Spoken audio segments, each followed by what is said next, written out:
What if your entire life changed in just 12 minutes? I died. And I came back with a message. This isn't just a near-death story. It's what I saw after the crash, and who I met, that changed everything. Hi, my name is Madison Taylor Brooks, and I never imagined that a normal rainy Tuesday would become the most important day of my life. I was just 14, sitting in the back seat of my mom's SUV, scrolling through TikTok like I always did after school. We were headed to volleyball practice. My little brother Tyler was beside me, locked into his Nintendo Switch, and Mom was up front, struggling to see through the downpour. The rain was hammering the windshield so hard she kept asking me to check the GPS on my phone. I heard her, but honestly, I didn't really listen. I was too busy watching some trending dance video.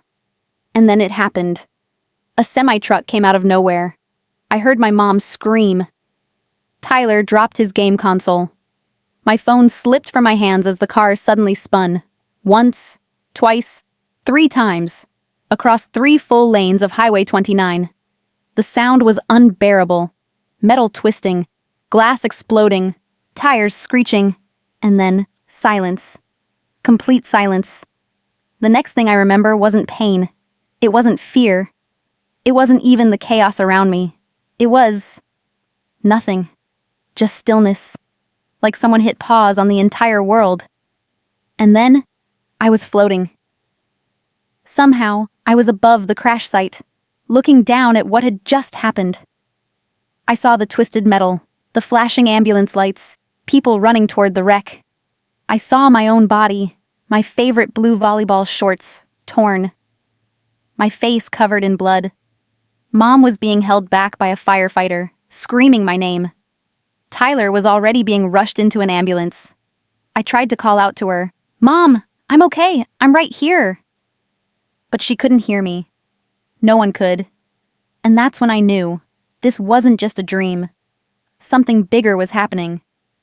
I was still hovering there, above the wreckage, above myself. And it was the strangest thing. I wasn't scared. I could see everything. The flashing red and blue lights of the ambulance. The rain still pouring hard over the highway, bouncing off the twisted metal. First responders were shouting commands, moving fast, slipping on the wet pavement as they worked. They were pulling someone out of the back seat, me, and it was so surreal to watch my own body.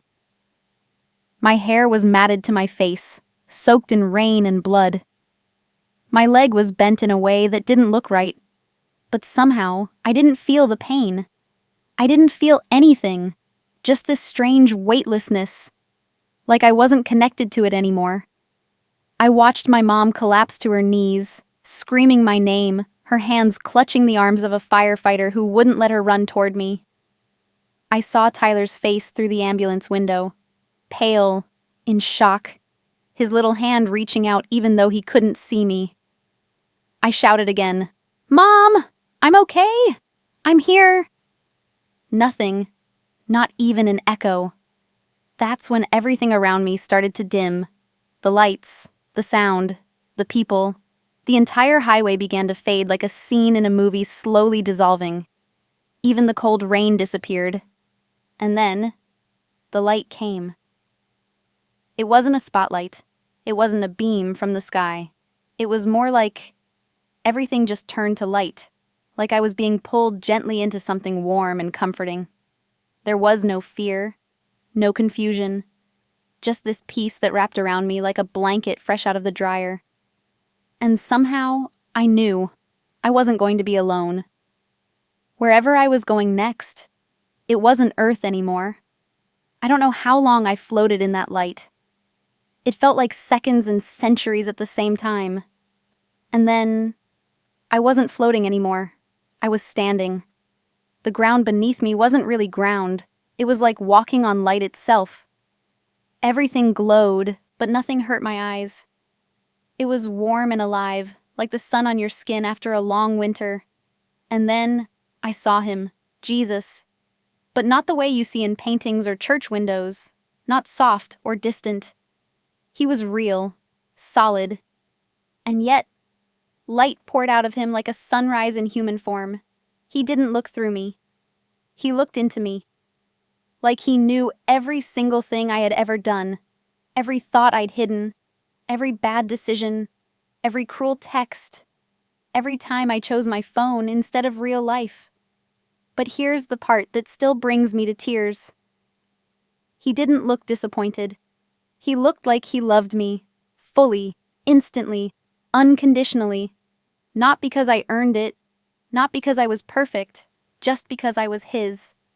He smiled and said my name, Madison. The way he said it, it didn't sound like my mom when she's mad or a teacher calling roll. It sounded like music, like truth, like home. Then he held out his hand. I want to show you something, he said.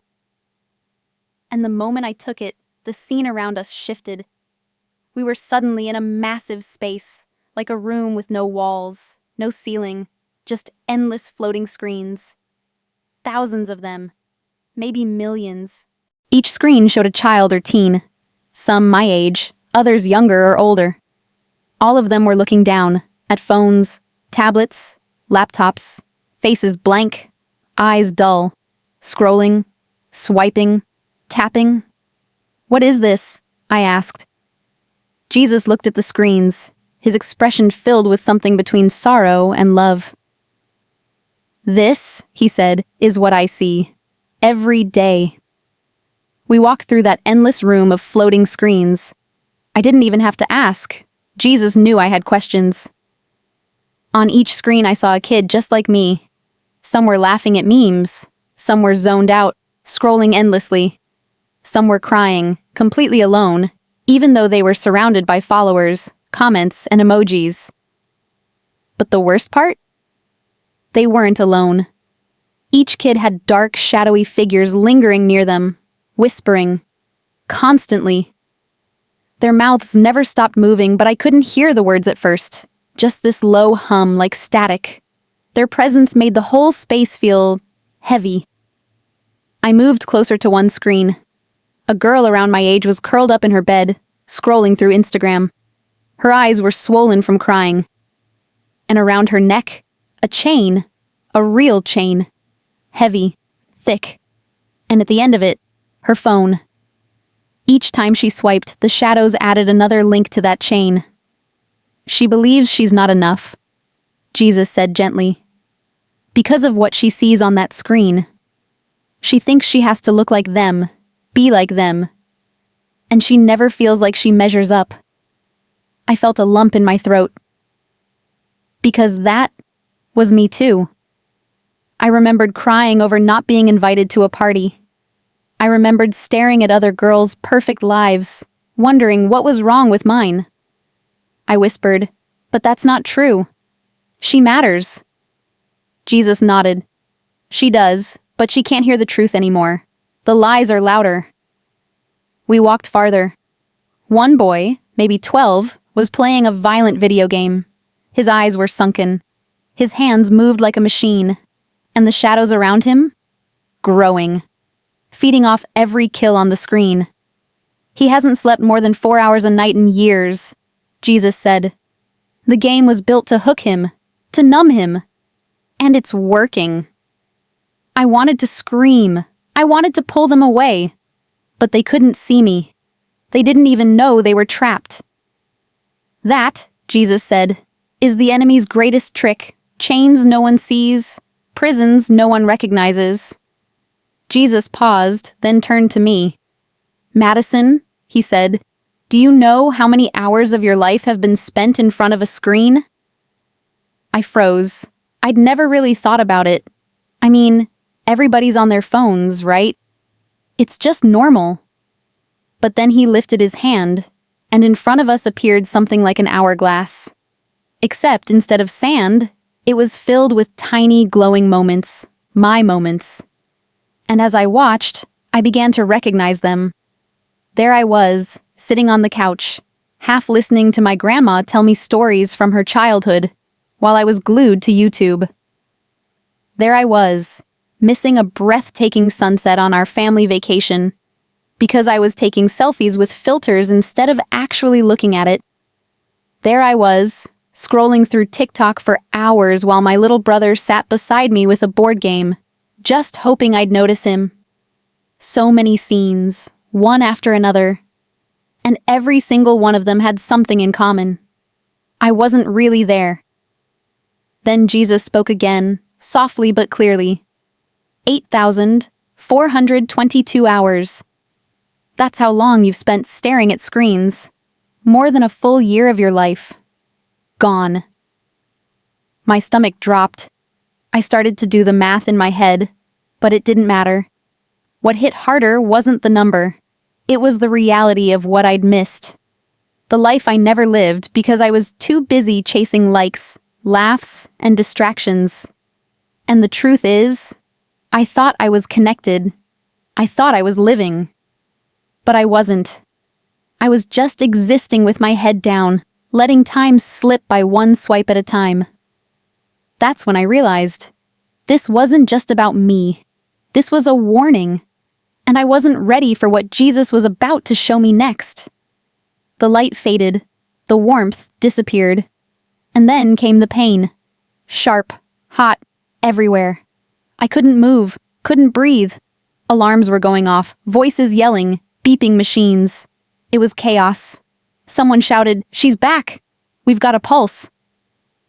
I gasped for air like I'd been drowning. My chest burned and there was a tube down my throat. My leg felt like it was on fire. But I was alive. The doctors later said it was a miracle. My heart had stopped for 12 full minutes.